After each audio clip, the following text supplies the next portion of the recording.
लेते हैं। मनोज जी हमारे साथ लगातार बने हुए हैं।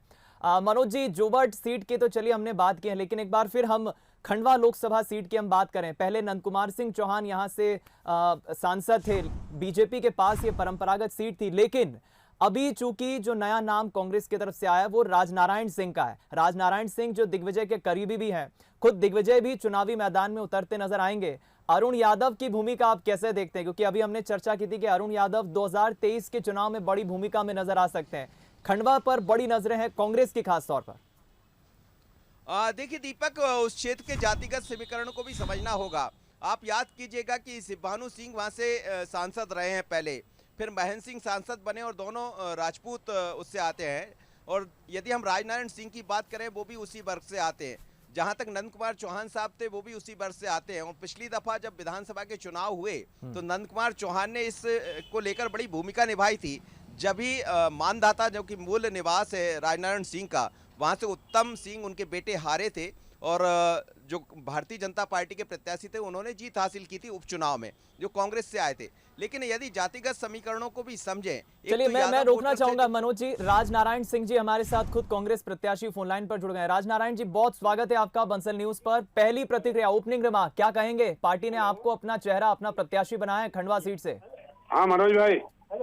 जी जी जी, सब बढ़िया है। राजनारायण जी बोल रहा हूँ। राजनारायण जी, जवाब दीजिएगा। एक तो पहले आपको बधाई कि आपको कांग्रेस ने प्रत्याशी बनाया है, लंबा अनुभव आपका रहा है, दीपक भी वही जानना चाह रहे हैं, क्या कहेंगे? हाँ नहीं, बहुत अच्छा रहेगा। चुनाव कार्यकर्ता लड़ता है और यहाँ कांग्रेस बहुत मजबूत है और चुनाव बहुत अच्छे वोटों से जीतेंगे। कैसे क्या होगी अब रणनीति, क्योंकि हमने उपचुनाव भी देखा है उस बीच में। हालांकि आपका सीधा संपर्क है लोगों से और भारतीय जनता पार्टी भी इस तैयारी में है, क्योंकि लगातार वहां से चुनाव जीतती रही। 2009 में अरुण यादव जरूर एक बार चुनाव जीते, लेकिन बीजेपी के नंद कुमार चौहान वहां से चुनाव जीतते रहे। और अब आपके आ जाने के बाद से प्रत्याशी चयन में भी शायद बीजेपी एक अलग तरह का समीकरण बनाएगी, सब समझने का प्रयास करेगा। टफ होगा चुनाव। चुनाव तो जो है, सरकार की बहुत सारी विफलताएं हैं और उन्हीं विफलताओं के कारण उसी के कारण यहाँ कांग्रेस बहुत अच्छे वोटों से चुनाव जीतेगी। तो अब कब से शुरुआत हो रही है? बस अभी यहाँ से दादा धोनी वाले के यहाँ जा रहे हैं, दर्शन करेंगे, 7 तारीख को पर्चा भरेंगे। तो आप अभी भोपाल से निकल गए? नहीं, मैं तो गया ही नहीं ना। मैं तो उस दिन आया था भोपाल नहीं आए कार्यक्रम में, मैं तो यहीं हूँ। जी जी जी जी। चलिए दीपक, तो पूरी तैयारी है, जैसा आप राजनारायण सिंह को सुन रहे हैं और बहुत ही सीनियर लीडर हैं, उस क्षेत्र से वाकिफ भी हैं, और इसलिए वो कह रहे हैं कि दादा धूनी वाले का पर्चा भरेंगे और उसके बाद वहां से रवाना हो जाए, धूनी वाले दादा के यहाँ मत्था टेकेंगे और फिर पर्चा भरेंगे। तो जाहिर सी बात है कि नजर आ रहा है कि राजनारायण सिंह ने पूरा मन बना लिए हैं, क्योंकि उनके साथ तमाम सीनियर लीडर भी जुड़े हैं और अरुण यादव भी उनके साथ जुड़े हुए हैं। तो हमें लगता है ये जो समीकरण दिखाई दे रहा नया कांग्रेस के भीतर, ये कांग्रेस को मजबूती देगा, लेकिन अब भारतीय जनता पार्टी के सामने एक बड़ा चैलेंज दिखाई देता है। बिल्कुल ठीक है आपने मनोज जी। राजनारायण जी, आपका बहुत शुक्रिया बंसल न्यूज से बातचीत करने के लिए। तो राजनारायण सिंह जो कि अब खंडवा सीट से कांग्रेस का चेहरा होंगे, कांग्रेस के प्रत्याशी होंगे। उपचुनाव जो 30 अक्टूबर को वोटिंग होना है। हमने 2 प्रत्याशियों से बातचीत की है। जोबट से महेश पटेल बंसल न्यूज से बातचीत करने के लिए फोन लाइन पर जुड़े और खंडवा सीट से राजनारायण सिंह भी फोन लाइन पर जुड़े। दोनों ही प्रत्याशी अपनी जीत का दावा कर रहे हैं, लेकिन देखना होगा जब चुनाव परिणाम आएंगे तब ये चुनाव परिणाम किसके पक्ष में आते हैं। एक सवाल मनोज जी, एक मैं और समझना चाहूंगा। 2018 के विधानसभा चुनाव के वक्त की मुझे याद आ रही है बात। हमने देखा था प्रत्याशियों के नामों के ऐलान के मामले में बीजेपी तब आगे थी। हम देख रहे थे कि बीजेपी की तरफ से नामों का ऐलान बहुत जल्दी हो रहा था, कांग्रेस में काफी मंथन चल रहा था।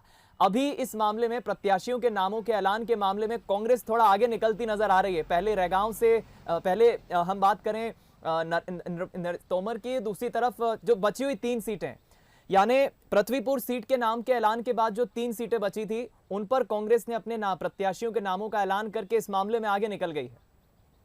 जी बिल्कुल दीपक, आप ठीक कह रहे हैं और कांग्रेस ने एक बढ़त जरूर ली है नामों की घोषणा करके। यानी जो पहले से कहा जा रहा था कि कांग्रेस कहीं मैदान में नजर नहीं आ रही है, लेकिन कमलनाथ सर्वे के आधार पर हमेशा अपने प्रत्याशी तय करते हैं और सर्वे को ही मूल आधार मानते हैं। और आप देखिएगा कि सबसे पहले कांग्रेस ने अपने प्रत्याशियों को घोषित कर दिया। 4 सीटों के नाम आज स्पष्ट हो चुके हैं। नितेंद्र होंगे पृथ्वीपुर से, दूसरी तरफ कल्पना वर्मा की बात करें तो वो रेगांव से चुनाव मैदान में होंगी। जोबट से महेश पटेल की हम बात कर ही रहे थे। राजनारायण सिंह साहब जो बहुत ही सीनियर लीडर है, लगातार 2 बार विधायक रहे, उन पर कांग्रेस ने दांव लगाया है। लेकिन बीजेपी के सामने एक बड़ा चैलेंज होगा, क्योंकि जिस तरह से कांग्रेस ने प्रत्याशियों का चयन किया है, सर्वे को भी आधार बनाया हमें लगता है, और वहां के लोगों को भी समझने का प्रयास किया गया होगा। अब इंतजार इस बात का है कि आखिर बीजेपी से कौन होगा, क्योंकि एक भी नाम अभी तक क्लियर नहीं हुए हैं। चर्चा ये है कि जैसा मैंने आपसे कहा कि विशाल को संभावना ये जताई जा रही कि जोबट से टिकट मिल सकता है। दूसरी तरफ अर्चना चिटनीस और हर्ष सिंह का नाम खासा चर्चा में बना हुआ था, लेकिन खबरें ऐसी आ रही कि हर्ष सिंह के नाम को लेकर शायद भारतीय जनता पार्टी विचार ना करे। जो खबरें दिखाई दे रही सूत्रों के हवाले से जो खबर है, अब अर्चना चिटनीस होती है और क्या कैलाश विजयवर्गीय का नाम, क्योंकि जब 3 पैनल मांगे गए 3 लोगों के नाम, तो अधिकांश लोगों ने उसमें 3 नामों में तीसरा नाम कैलाश विजयवर्गीय का भी लिखा। कृष्ण मुरारी मोघे भी टिकट की मांग वहां से कर रहे थे, उनके समर्थक भी यहां पहुंचे थे। तो बीजेपी के सामने बड़ा चैलेंज होगा। पृथ्वीपुर सीट हमेशा कांग्रेस वहां से जीतती रही, एक बार अनीता नायक चुनाव जीती थी, लेकिन उसके बाद लगातार कांग्रेस को, या पहले भी कांग्रेस को वहां से यानी चलिए अब कांग्रेस ने तो अपने पत्ते खोल दिए हैं मनोज जी, लेकिन अब देखना होगा बीजेपी कितना जल्द अपने प्रत्याशी के नामों का ऐलान करती है, कौन से वो चेहरे होंगे, कौन से वो नाम होंगे जिन पर पार्टी मोहर लगाती है। कांग्रेस की तरफ से तो 4 सीटों को लेकर प्रत्याशी घोषित हो चुके हैं। आपका बहुत शुक्रिया इस खबर पर हमारे साथ बातचीत करने के लिए।